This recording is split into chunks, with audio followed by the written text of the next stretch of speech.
Hey guys, it's Clayton. Hope you're doing well.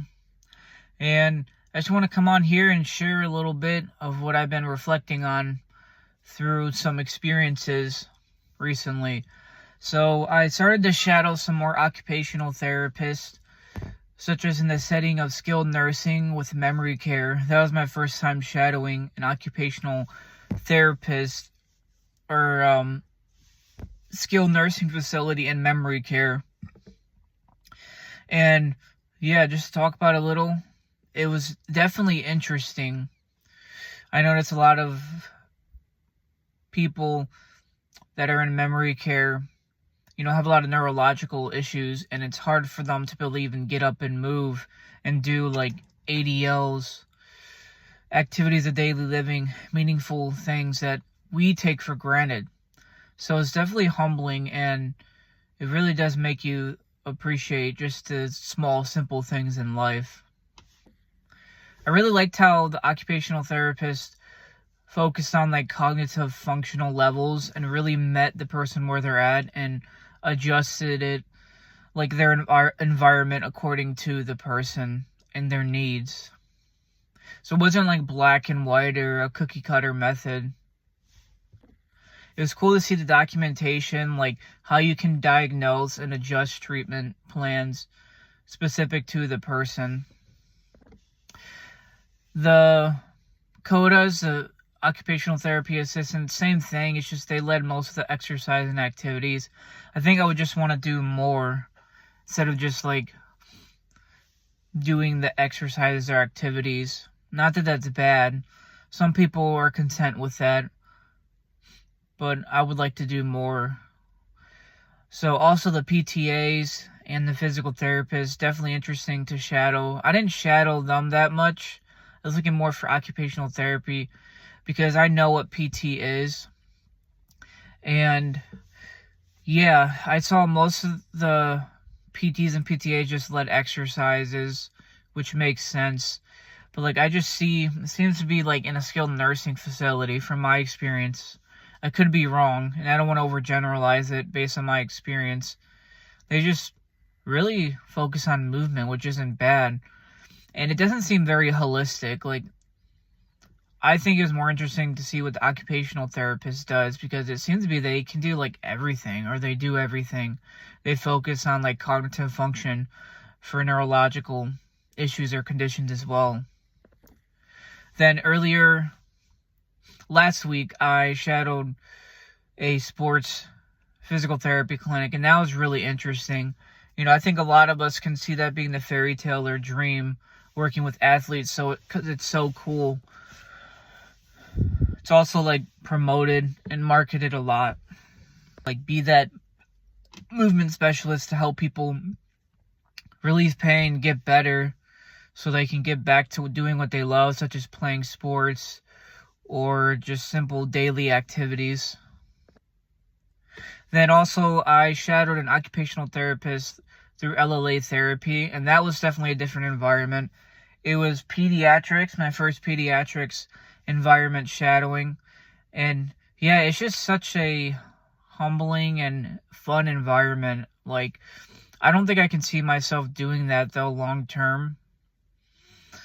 And the thing is, like, I'm open-minded, so like I can adapt, and we got to be comfortable. But where is our passions? Where do those lie? And then where is our heart? Where's our calling? And I know that will come over time as I shadow more, do internships, and get into the field. But what I liked about LLA therapy is, yeah, it's holistic, and it focuses on the systems of the body, and also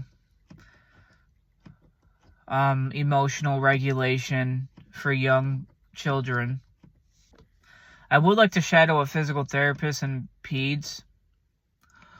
Just my background and what's more relatable, like, I think I would definitely like to focus more on older adults, active aging, even geriatrics. But yeah, I really do like how cool sports performance is. Like, it's so advanced and clinical. And it's like, there's so much to learn. But the Lord blessed me with an opportunity to be able to, like, be mentored, shadow, and volunteer with a newer private practice cash clinic for sports performance physical therapy. And yeah, I think it would be a great opportunity. Also, there's like a personal training gym there as well, and it's really cool to see they do sports performance, physical therapy, fitness classes for personal training. So it's definitely like holistic and whole body. Now, I did notice as I've been shadowing, reflecting, and thinking about physical therapy or occupational therapy, I know what drew me. Like being a personal trainer, I saw that it can be a great career field. But for me specifically, I want to do more instead of just lead exercises. And I want to be able to like be the professional of exercise science and be able to be that movement specialist and not like just settle there. I want to aim high. In anything I do, I want to like do it with my full effort, capability, and just aim the highest possible. Because sky is not even the limit, really. So yeah, going for that doctor's degree in occupational therapy or physical therapy, I know it would give me the best opportunities to get that license, be able to like diagnose, treat people, and that'd be really cool. I am leaning more towards physical therapy. I think it's where my passions, background, and experience lies. Not that I can't do occupational therapy. I just know it's going to be a harder path, more competitive, but I really feel like I can definitely do it. And I don't want to limit myself. I just see what I want to do. It aligns more with my goals. So maybe I should stop like just saying I'm deciding between OT or PT, just because OT is the easier route. But yeah, throughout my shadowing, reflection, and studying this field and getting hands-on experience, I notice a lot of things, as many people do, but seeing like the amount of compassion, empathy, and patience you need to have with people, especially in certain settings, it's very humbling. Like I can see it being intimidating, especially in skilled nursing facilities, like how fragile people seem to be. But that's where our why comes in. Like if we're called to do something or we're passionate, I know things will come into fruition. Like just, having a why and purpose is so important. And I think I'm definitely able to narrow my why. Like, setting my passions aside, like as much as I am interested in like exercise science, biomechanics, health, wellness, and fitness. But like there can be many reasons to your why. Like you want to be different, you want to help people, you want a better future for yourself and your future family.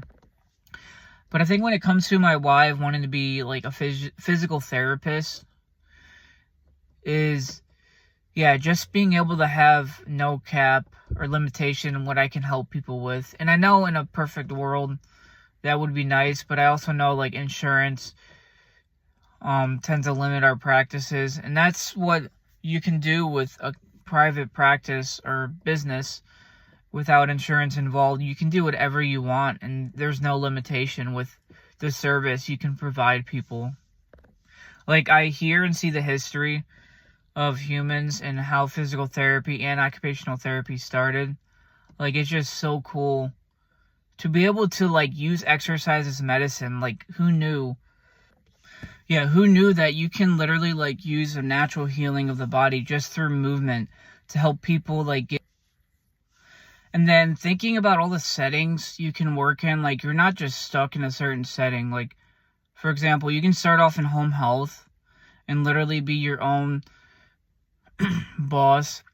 You can create your own schedule, you can travel, and there aren't any benefits with that, with healthcare and all that. But it would just be so cool to see what you can do. Like, and the field is not ever going to die out. As much as people think it may, because technology, like, we're always going to need connection and in-person relatability. But yeah, digging deeper into the why, like being a physical therapist, occupational therapist, PTA, OTA, any rehab professional, personal trainer, healthcare provider, but specifically in this field with rehab, and mentioning just physical therapy as it's most related to me and where I'm being led. We have the ability to like literally go so deep down into the body and be able to like get to root causes of pain, discomfort, and like there's always injuries happen. Like as much as we try to prevent injury, it's like impossible. Like taking care of ourselves, exercising, strengthening, stretching, doing mobility definitely does help, but it's more like injury resistance, I like to think of it as. So helping people relieve pain, get back to normal function, or function that they're able to have so they can simply like brush their teeth, do their hair, clean themselves, be independent, and promote quality of life. Like to really go on walks, to be around their family, to be at that wedding for their children, to be able to like play the sports that they like. It's like for the grandparents that wants to be able to be there for her grandkids and just live life. It's for the people that had a sudden situation in life that really affected their neurological issue, and getting them back to like function so they can be better versions of themselves. Just help people be able to heal and restore is really cool. So yeah, that's where my thoughts and head is at right now, and I'm really excited for this field and this journey, and yeah, it will get more clear as time goes on. But yeah, thank you guys for listening, and have a blessed day.